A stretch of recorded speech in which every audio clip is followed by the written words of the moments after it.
হরে কৃষ্ণ বন্ধুরা, আশা করি আপনারা সবাই ভালো আছেন। আবার একটি ভিডিও নিয়ে আপনাদের সঙ্গে উপস্থিত হলাম। আজকের বিষয়বস্তু কুম্ভ রাশির জন্য খুবই গুরুত্বপূর্ণ, কারণ আজকে যে বিষয় নিয়ে আলোচনা করব তা হলো কুম্ভ রাশির জুলাই থেকে ডিসেম্বর 2025 সালে শেষ 6 মাসে 6 গুরুত্বপূর্ণ ঘটনা নিয়ে আজকে উপস্থিত হলাম।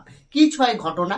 না, অনেক ঘটনাই আপনার লাইফে তো ঘটবে এই 6 মাসে, তো তার মধ্যে থেকে বেছে বেছে 6টা ঘটনা নিয়ে আলোচনা করব, যে ঘটনাগুলি খুবই গুরুত্বপূর্ণ, যা আপনার জীবনকে একদম উলট পালট করে দিতে পারে। হতে পারে খুব বেটার হবে, আর নাহলে খুব লস হয়ে যাবে। বন্ধুরা, আপনি যদি কুম্ভ রাশির ব্যক্তি হন, অবশ্যই ভিডিওটি মনোযোগ সহকারে প্রথম থেকে শেষ অবধি দেখুন। দেখে যদি ভালো লাগে পারলে চ্যানেলটিকে সাবস্ক্রাইব করে পাশে থাকা বেল আইকনটি প্রেস করে দেবেন, কারণ এই ধরনের ভিডিও তাহলে নোটিফিকেশনে আপনি সহজে পেয়ে যাবেন। আসি আলোচনা।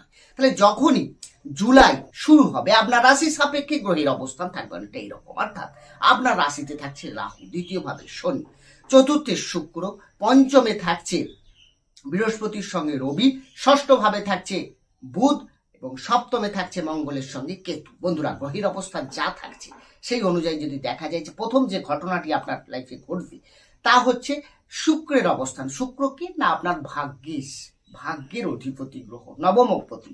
সে আপনার চতুর্থে কেন্দ্রে বসে আছে, নিজের ঘরে আছে, একদম বিন্দাস। এবং বিশেষ করে 22শে আগস্ট থেকে মিড সেপ্টেম্বর পর্যন্ত এই সময় পিরিয়ডটা আপনি একটু সাবধান থাকবেন, কারণ এই সময় শুক্র ষষ্ঠে গোচর করছে। বাকি তারপরে পঞ্চমে যাবে, সপ্তমে যাবে, শুক্র ভালো ফল দেবে। এবং বাকি আপনার যদি দেখা যায় অক্টোবর নভেম্বর মাসও যথেষ্ট ভালো রয়েছে। তো এই সময় ভাগ্য আপনার সাথ দেবে। তাহলে ভাগ্য রিলেটেড যেসব কাজ আটকে আছে, আপনি কোনো প্ল্যানিং করছেন, কোনো বাড়ি করতে যাচ্ছেন, কোনো গাড়ি কিনতে যাচ্ছেন, কোনো লাক্সারি জিনিস কিনতে যাচ্ছেন, প্রত্যেকটা জিনিস আপনি কিন্তু এই সময়টা সুফল পেতে পারেন। এবং আপনাকে যথেষ্ট এখানে শুভ ফল দিতে পারে এই শুক্র। দ্বিতীয় যে ঘটনাটি ঘটবে সেটা হচ্ছে রাহু আপনার রাশিতে থাকছে। বন্ধুরা, এটা কিন্তু একটু ডিস্টার্ব। তার কারণ এই 18ই মের পর থেকে রাহু আপনার 1.5 বছর যাবত, শুধু তো যে জুলাই থেকে ডিসেম্বর নয়, আগামী দিনেও রাহু কিন্তু এখানে আছে, রাশিতে আছে। তাহলে রাশিতে মানে চন্দ্রের কাছাকাছি রাহু মানেই কি? গ্রহণ সৃষ্টি করা।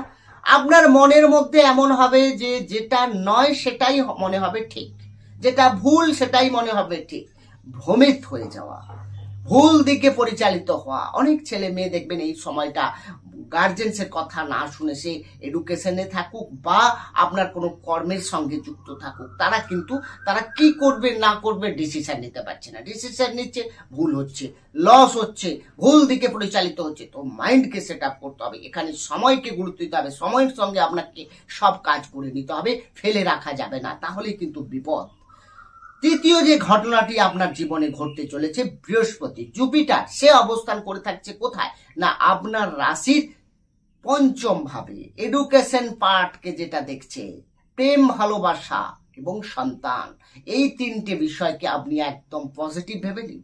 অর্থাৎ যারা সন্তান নিয়ে চিন্তায় আছেন, সন্তানের পড়াশুনো, সন্তানের কি হবে না হবে, সব নিয়ে নানা রকম ধরনের অনেকদিন ধরেই সমস্যায় ছিলেন, তারা সেই সমস্যাগুলো থেকে বেরিয়ে আসতে পারেন।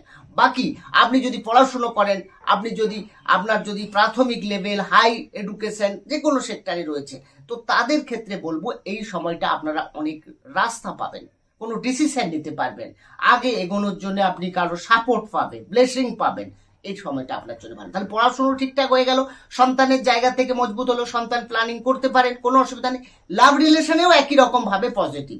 ধরুন আপনাদের সঙ্গে কোনো ব্রেকআপ হয়ে গেছে, কোনো বিষয় নিয়ে, ছোট একটা বিষয় নিয়ে দুজনের মধ্যে ছাড়াছাড়ি, দূরত্ব তৈরি হয়ে গেছে, তো তারা আবার কাছাকাছি আসবে, দুজনের ভুল বুঝতে পারবে এবং দেখবেন সম্পর্কটা আগের থেকে আরো বেটার হয়ে যাচ্ছে। কারণ এখানে জুপিটার আছে, গুরু যেখানে থাকে সেখানে কে যত বাধাই থাকুক সে অতিক্রম করে যাবে। তবে হ্যাঁ, সামনের ব্যক্তির অ্যাটিটিউডের একটু সমস্যা থাকবে, কারণ রবি সেটা বেশি দিন নয়, সেটা কতদিন না 15-16 জুলাই পর্যন্ত, ব্যাস, তারপরেই আপনি দেখবেন এই বাধাটাও কেটে যাচ্ছে। এরপরে চতুর্থ যে ঘটনাটি ঘটবে, বৃহস্পতির দৃষ্টি পড়বে নবম, একাদশ এবং আপনার রাশি। নবম ভাব মানে ভাগ্যের উপরে। তাহলে ভাগ্যের বৃহস্পতির দৃষ্টি মানে আমরা যদি দেখি, বৃহস্পতি ভাগ্যের কারক গ্রহ, তার মানে সে যখনই ভাগ্যে দৃষ্টি দিচ্ছে, তার মানে ভাগ্যর ক্ষেত্রে অনেকটা পজিটিভ ফল পাবেন। শুভ কাজ, মাঙ্গলিক কাজ বা যে কোনো ডিসিশন একটু ভেবেচিন্তে নিয়ে আপনি শুরু করে দিতে পারেন। যদিও রাহু আপনার রাশিতে থাকছে, একটু মাইন্ডটাকে, তবে হ্যাঁ বৃহস্পতিও আপনার রাশিকে দেখছে, তো এখানে রাহু কিন্তু বেশি চাপ দিতে পারবে না, এটাও সাবধান। আপনি শুধু একটু মাথা খেলিয়ে বা তাড়াহুড়ো না করে ডিসিশন নিন, সব ডিসিশন আপনার ঠিক হবে। কোনো তাড়াহুড়ো না, কোনো আমি এটা আজকে ছেড়ে গেলে আর পাবো না, এরকম কিছু ভাবনা আপনার মধ্যে আনলে হবে না। সময় নিয়ে করুন, ধৈর্য সহকারে করুন এবং সঠিকভাবে বাঁচুন, দেখবেন আপনার কাজ ঠিক হয়ে যাবে। এবং একাদশ মানে